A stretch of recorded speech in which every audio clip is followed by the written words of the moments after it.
Maintenant que je suis devant le fait accompli, je sais pas trop comment commencer cette vidéo. Déjà, bonjour à toutes et à tous, j'espère que vous allez bien.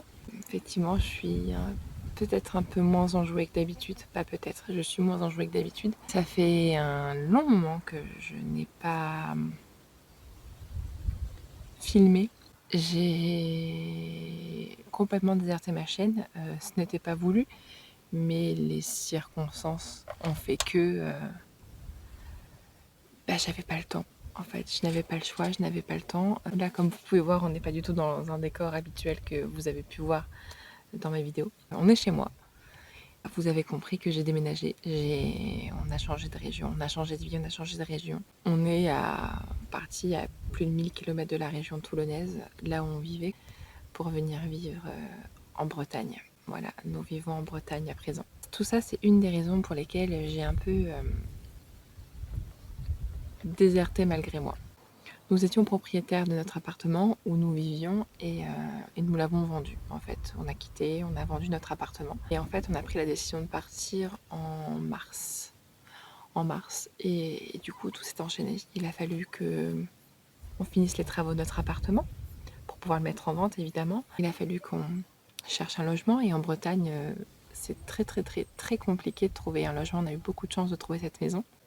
Il a fallu qu'on mette en vente notre appartement. Enfin, on a fait beaucoup de choses, beaucoup de choses. Parallèlement, je travaillais aussi, mon chéri aussi. Donc du coup, ça me laissait très peu de temps pour filmer. Donc j'ai filmé des bribes, des instants où j'expliquais mon ressenti au moment T. Est-ce que je vais retrouver ces instants de vidéo? On le verra dans la vidéo, parce que je sais vraiment pas comment je vais monter cette vidéo. Et donc on a eu beaucoup de changements et des très heureux comme le fait d'être venu ici, comme des très tristes. En fait, le déménagement ne s'est pas passé vraiment comme prévu, du moins la journée de notre déménagement. Déjà, le déménagement en soi, c'est pas passé comme prévu. Nous avons déménagé le 26 juillet. Et déjà, c'est une journée un peu cata, de base. C'était vraiment pas la journée. Déjà, j'aime pas le mardi. C'était un mardi. C'était une journée de merde. Il n'y a pas d'autre mot, c'était une journée de merde. Elle a commencé de façon merdique et elle a terminé de façon bien merdique. Donc le 26 juillet, le mardi 26 juillet, c'était une journée donc, de notre déménagement, une journée bien merdique. Et en fait, de l'aire toulonnaise, là où on habitait, au lieu d'aller directement en Bretagne, on ne pouvait pas parce que déjà nos meubles n'étaient pas venus les récupérer. Donc le temps qu'ils arrivent, on avait quand même un battement un peu plus d'une semaine. Et on ne voulait pas faire plus de 1000 km en une journée, c'était pas possible avec un bébé et un chien. Donc on s'était dit, on fait ça en plusieurs étapes. On va à Montpellier, chez un membre de ma famille. Ensuite, on va dans la région centre, voir notre famille, le temps de récupérer nos meubles. Et ensuite, on va chez nous en Bretagne. Sur la route, pour aller jusqu'à Montpellier, il faisait très chaud. Il faut savoir que nous... non mais vraiment, toutes les circonstances font que ça s'est pas très bien goupillé. Nous n'avons plus la clim dans notre voiture parce qu'il y a une fuite, tout simplement. Et forcément, comme ça tombe, on l'a découvert en pleine période estivale, les garagistes, forcément, sont moins disponibles parce que c'est les vacances et ils ont le droit de prendre des vacances. Mais du coup, nous, pour mettre dans le contexte, on n'a pas pu faire réparer notre voiture avant de faire le long voyage. Donc, il faut vous imaginer un peu les chaleurs. Il a fait très chaud cet été partout en France, mais nous, dans le sud, ça fait depuis le mois de mai qu'on subissait un peu la chaleur. Donc, il faut imaginer les températures du sud. La nuit, il faisait 27-28, donc imaginez en journée. On est parti de Toulon, il faisait très chaud. Et je sais pas si c'est la cause de ce qui s'est passé ou quoi. Mais bref, on est parti direction de Montpellier. Avec mon fils, mon mari et ma chienne. Et en arrivant à Montpellier, ma chienne était morte. Ma chienne était morte. On sait pas pourquoi. Dans sa caisse. On s'en était même pas rendu compte en fait. Faut savoir que Poupou, alors elle s'appelait Iris. On l'appelait Poupou. Poupou, quand elle était dans sa caisse, elle était hyper heureuse. C'était son endroit préféré sur Terre. Elle adorait, dès que je la sortais, elle allait se mettre dedans, même si c'était pas pour maintenant, quoi. Et en fait, dans sa caisse, elle bouge pas. En fait, elle bougeait pas. Elle était dedans, puis Elle restait longtemps sans bouger, parce qu'elle est dorée, elle était tranquille dans sa caisse. Et c'était un carlin et elle allaitait beaucoup tout le temps. Bah, de toute façon, à Toulon, il faisait chaud depuis le mois de mai, donc depuis le mois de mai, limite, elle allaitait, la pauvre. Dans sa caisse, elle bougeait pas, et puis à un moment, elle a arrêté d'allaiter. On s'est dit qu'elle a dû se calmer, elle a dû se réguler, et ça va mieux.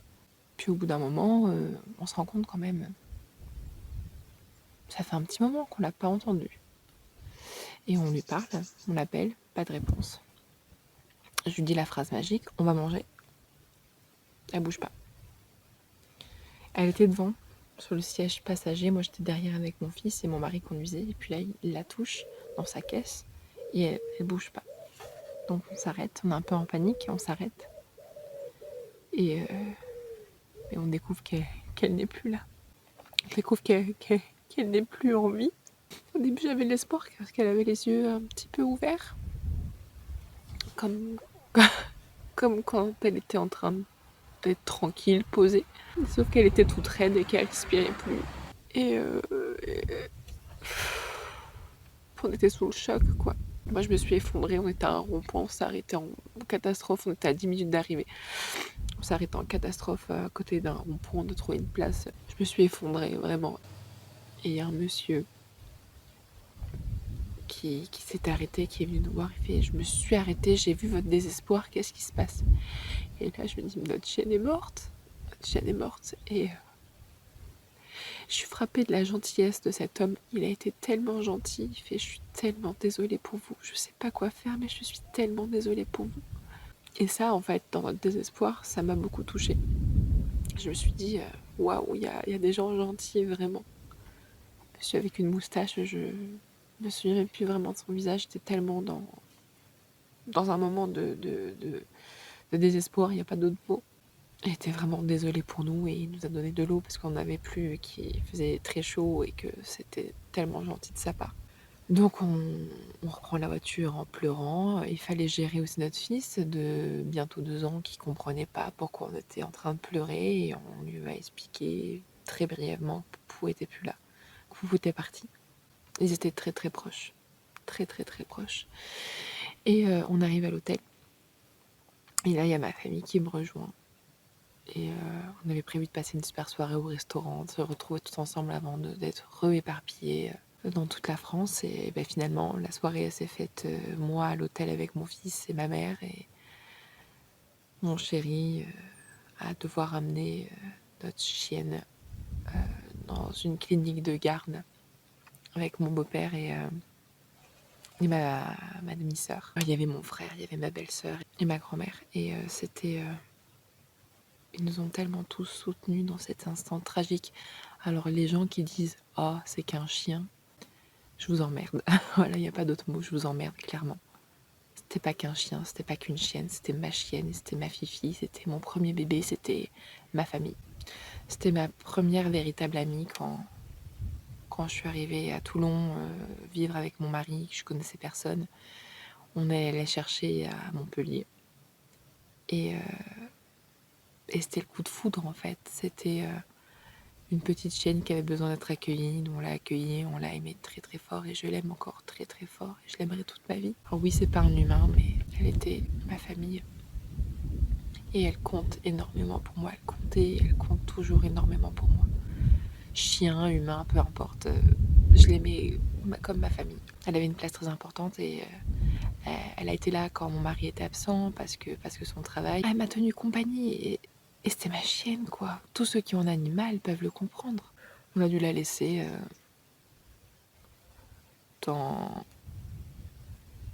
une clinique plus de 1000 km de là où on vit actuellement.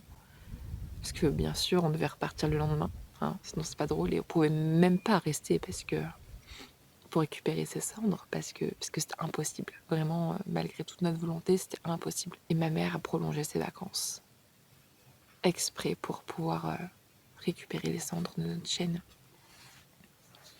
Et je la remercierai jamais assez d'avoir fait ça. Ma mère est extraordinaire et elle a prouvé une fois de plus. C'est quelque chose qui m'a beaucoup touchée. Donc là maintenant, les cendres de ma chienne sont avec ma mère chez elle. On ira les chercher dès qu'on pourra. Mais au moins, on l'a pas abandonnée. J'avais cette sensation de l'abandonner. Et ma mère m'a dit non, tu l'abandonnes pas, je suis là, elle n'est pas toute seule, je suis là. Et heureusement qu'elle a été là. Donc, arriver en Bretagne, difficile quoi. Enfin, le départ de Toulon et arriver en Bretagne, difficile. Ça a même fait ça nous a créé, mon mari et moi, un rejet de Toulon, un rejet de notre ancienne vie, de notre ancien appartement. Moi qui étais triste de l'avoir quitté. J'ai plus aucun regret de l'avoir vendu, vraiment, j'avais hâte. Je veux plus remettre les pieds là où on vivait, c'est trop douloureux à imaginer. En tout cas, actuellement, c'est trop douloureux à imaginer parce que je vais me revoir avec ma chienne partout. Il y avait un parc à chiens juste à côté de chez moi. Je l'emmène tous les jours. Et non, c'est vraiment trop douloureux. Une des choses qui me rend le plus triste, c'est que mon fils n'a pas encore 2 ans et il s'en souviendra pas. Il se souviendra pas de ma chienne, il se souviendra pas de Poupou, il se souviendra pas à quel point il s'aimait. À quel point il l'aimait, il lui faisait tout le temps des câlins, même Poupou, des fois elle en avait marre, la pauvre. Et il se souviendra pas d'elle. Il s'en souviendra parce que je veux pas la faire oublier dans le sens où je lui montre des photos d'elle, je lui parle d'elle, mais il se souviendra pas, il aura pas de souvenir avec elle en fait. Et ça me fait tellement de peine. J'ai l'impression que je sais pas trop comment expliquer, mais que ça lui rend pas hommage en fait, parce qu'ils se sont tellement aimés. Je me souviens quelques jours, 2 jours après quand on était en transition dans notre famille, là où on était, juste à côté, un des voisins avait un bulldog. Alors c'était un bulldog clair et qui ressemblait du coup pas trop à Poupou parce que Poupou était noir. Mais n'empêche qu'il faisait les mêmes bruits, les mêmes broutes, les mêmes ronflements. Vous l'avez déjà entendu dans ma vidéo, hein, ça faisait les mêmes bruits. Et je sais que mon fils, quand il a vu, quand je lui ai dit allez viens, on s'en va, parce qu'on pouvait pas rester là toute la nuit non plus, il s'est mis à pleurer. Parce que je pense que ça lui manquait. Quand je lui ai montré des photos la dernière fois de Poupou, il voulait pas que j'arrête de lui montrer des photos d'elle. Il se rend pas compte des choses, mais je pense que elle lui manque quand même. La dernière fois dans la voiture, hier, dans la voiture, il m'a parlé d'elle. Il m'a fait Poupou. Je sais pas, tu sais, Poupou, elle est au paradis des chiens.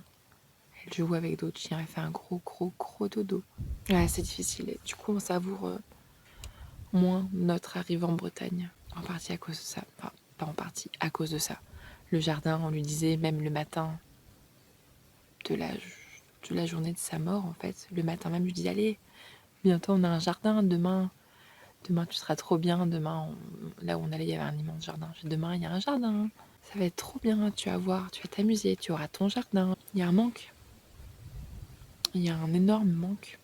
En fait, depuis sa mort, je crois que j'ai pas passé une journée sans la pleurer. Hier, j'ai pleuré, parce que j'en ai parlé à une de mes meilleures amies. D'ailleurs, j'ai mis du temps avant de l'annoncer à mes meilleurs amis et à mes amis en règle générale, parce que c'était m'ancrer dans cette réalité que je voulais pas accepter. Comme je disais à ma meilleure amie et à mon chéri, on a gardé évidemment toutes ses affaires. On n'allait pas les jeter, on n'allait pas s'en séparer. Et on a gardé donc son harnais et sa laisse. Et de temps en temps, j'allais renifler son harnais pour ressentir l'odeur qu'elle avait. Et hier, en reniflant, je me suis rendu compte que ça perdait son odeur en fait. Ça m'a rendu très triste. Le fait de ne pas sentir son odeur, ça me rend trop triste. De plus la pouvoir la sentir, ça m'éloigne encore plus d'elle. Que même mes croyances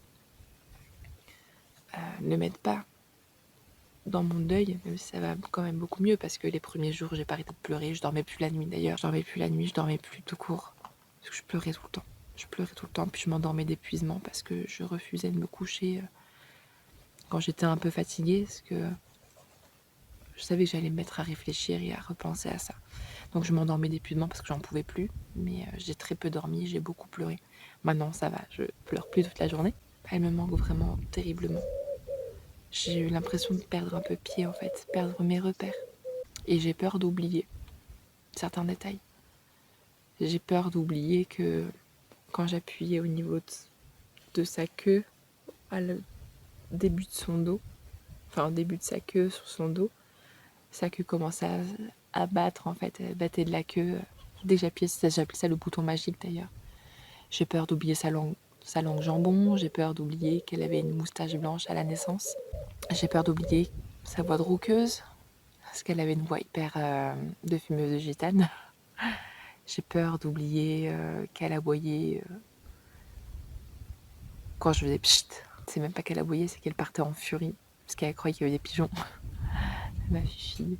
J'ai peur d'oublier et j'ai peur qu'elle me manque moins parce que j'aurais l'impression de la trahir et de me dire bon bah elle me manque moins.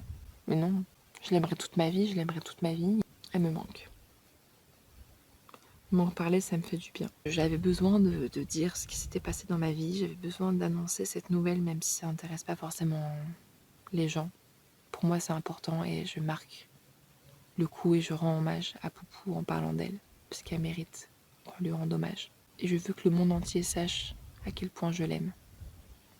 Même si tout le monde entier ne verra pas cette vidéo, mais ce sera sur internet et tout le monde entier y aura accès s'ils en ont envie. Donc tout le monde saura à quel point j'aimais ma chienne, à quel point j'aimais Poupou, à quel point j'aimais Iris, ou Bernard, comme j'aime mieux bien l'appeler. Mon petit Bernie. Je l'aime de tout mon cœur et je suis très triste qu'elle soit partie.